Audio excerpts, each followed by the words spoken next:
Ladies and gentlemen, I am Blue Box from Space, and we have some progress to report. Let's roll the footage. So I started here with the cover strips because it gave me actually a feel for the material. I've never worked with this material before, so it gave me a nice feel for how the material cuts and behaves and everything. And here I'm just measuring out for 15 millimeter cover strips for the biceps, and then using the score and snap method with a utility knife and that metal roller to cut them and snap them. Now I'm just, with the biceps, I'm just cutting off just some excess. There's a lot of, it's not like, there's not a lot of excess material with this kit, but it has some excess material, so you do have to do a lot of trimming. And I was just trying to figure out the best way to trim. I have Lexan scissors there, which are used for cutting out the plastic from RC car molds, and then I'm also using the score and snap method in different areas. I'm just playing around with both methods to sort of figure it out, because like I said, I've never worked with this stuff before. This bicep, here I'm just checking some references, some reference photos, just to see, I don't remember what I was looking for, but I know that with the first bicep, I was really scared to trim, so I just kept trimming a little bit, trimming a little bit, trimming a little bit. It took me, I think, 3 hours to do this first bicep. Just because I just here I'm just shaving a little bit off,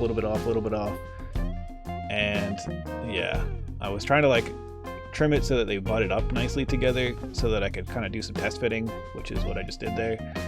And then now I'm just trimming some more off, and then eventually I just go with using, because this kit, the biceps have actually raised sides where the cover strips go. Usually it's just flush with the rest of the armor for most kits, I believe. But this kit had the raised edges for the cover strips. So I just decided in the end that I wanted to just go with I just cut those down to about 7.5 millimeters per side, because I'm using a 15 millimeter cover strip. I think I went with 8 millimeters and then sanded a little bit down, something like that. There I am test fitting, and I put my mask on there so that I'm using a 120 and a 180 grit sandpaper and a sanding sponge here, just to sand it all down, get rid of some of those burrs. I was trying to smooth it out because it was very uneven. It's still real uneven, but that's why you have cover strips. It doesn't have to be straight there. The cover strips hide all that. Here I'm doing more test fitting, and I still, at this point, I haven't even really just made that decision to cut out there. I'm cutting more of the return edge there too. Like I said, I was just so scared to cut away too much of the material. The second bicep I did a lot faster because I knew what I was doing, and it's a lot. This one was a little bit shaped oddly, I think, from the mold. Not that it wasn't formed well. It was just the mold has an odd shape to it when they formed it. So it's more oblong than circular or cylindrical. So I should have probably used the heat gun to try to reform it or make it more circular, but I decided not to. It's a bicep, and so a lot of it's covered up by the shoulder bells, so I don't think that will show up too much. I'm trimming some more. I just couldn't commit to it. I just needed to commit, which I did for the second one. I think here I finally decided. I'm all right, just go. It's a perfect fit. I just didn't want to make it too small, but I have small arms. I don't know. I think I even still had some room with the size that I went. So yeah, I think I finally just decided, yep. And I used E6000 for my glue because E6000 takes a long time. It takes 24 hours at least to get a good cure on it. but you have a lot. You can move it around a little bit. You have a lot of time to play with it, and because I am so new to it, I decided to go with E6000. Plus, if you do mess up, you can heat it up and like remove, like you can take the glue off. It's not like super permanent. And I had to sort of figure out what clamps I was using, because there is a gap inside that the clamps that I did use wouldn't get a good hold on, so I had to put like some popsicle sticks, and I used some of my scrap cover strips to sort of sit in that gap so I get a good hold. I made sure to sand down the contact surfaces for the glue just to get a better hold on the glue too. I should have put I think one more or some more magnets in the middle of them. This bicep that I did had a little bit of a gap when I was done with it on the one side. It's not a big gap, it's just, I think it's just the way that the stuff was sitting. It just didn't quite end up being flush. I do go back eventually, or I didn't record it, but I go back and clean up the excess glue and stuff. I put way too much glue on that first one. But here's the second bicep, and this one I did a lot faster. I was a lot more confident with what I wanted. Plus it was a better form. You can see, like, I didn't have to trim too much. The intended return edges were very clearly marked. You could very clearly see in the molds where the intended return edges were. So I'm just sort of shaving off some or trimming off some of the sides here, and then my cat kept getting in the way too. I didn't like him around all this plastic, so I kept having to kick him out.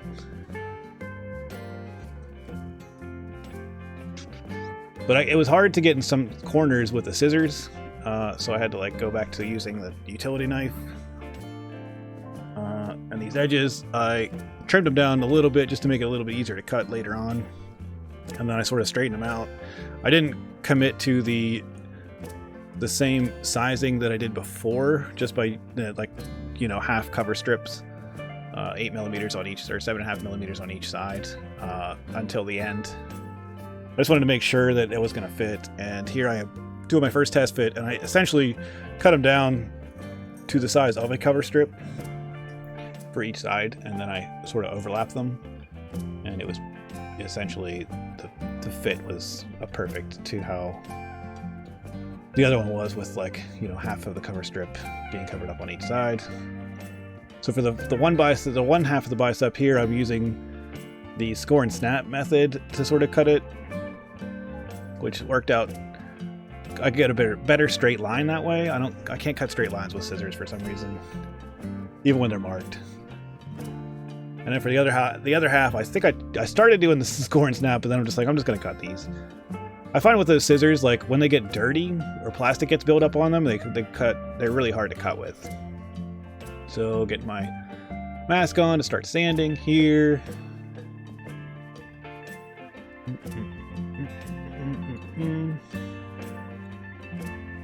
Trimming, just sanding them down a little bit.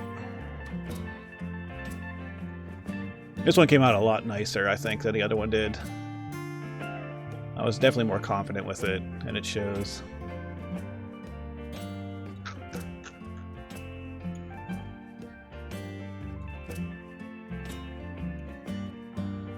And getting it ready. Test fitting one more time. Measuring off my cover strips, sanding them down. And marking them. That's an important thing too. Mark when you measure and cut your cover strips. Make sure you mark each side of the bicep or the armor, so and the cover strip, so that you know which one goes where. And then I put tape on them too, just to have it ready to keep them in place. Because otherwise they'll shift. While it's clamped, they'll shift a little bit. And I've got those clamps. I got some new clamps for this one. They had a little bit smaller heads, and then I used rare earth, more rare earth magnets on these ones, just to make sure that they press down all the way. And I got a much better cover here. Now they've sat here for 12 hours. That's what I did for both of them. I let them sit for 12 hours, and then I came back and started cleaning up the boogers, like the excess glue. There wasn't as much excess glue on this one as the first one. The first one I used way too much glue. But here I am. I just used a cut piece of popsicle stick and sort of just scraped out the glue. It didn't scratch up my armor at all. And even if it did a little bit, like, I'm not really, as long as I'm not cutting it with my utility knife, like, you know, the armor's gonna get scratched, it's gonna get beat up. I'm not really trying to protect it from scratches. But yeah, this didn't take too long. I think all in all, 3 hours for the first bicep, 2 hours for the second bicep, and then just like a few minutes for the cleanup here. But yeah, I'm very pleased with the results. Let's go take a look real time at what we ended up with. All right, here they are, the finished biceps. Well, they're not completely finished. I am going to go back, especially on this one. I'm going to go back and clean up these return edges with my Dremel, and probably try to line them up a little bit better on the insides here. But I think they turned out really nice. Here's what I was talking about earlier with the this one's like real kind of not round, whereas this one is more rounded. I could have gone back before I glued them together. I could have heated them up with a heat gun, and then just sort of like tried to round it out a little bit. But it still works. I think it's going to be a little bit weird, but it should be fine. Let me try it on and see how it looks. All right, here we have them on. You know, they aren't too tight whenever I flex or anything. Not that there's much to flex here. This one, it still has, like, because it has that weird shape to it, it does kind of like stick out a little bit. But I think that like I said before, with the biceps get covered with the shoulder bells, so most of that's not going to be seen. There we go. That's the first real progress we've made. Next, I'm going to do the forearms, and then we'll have the arm's pretty much done then, but that should be soon. So, you know, if you haven't yet, subscribe, and then you'll get updated when I do these armor updates. I don't have a regular schedule for them because I'm trying to fit in building these with my very busy schedule. So yeah, like I said, subscribe, and we'll see you in the next one.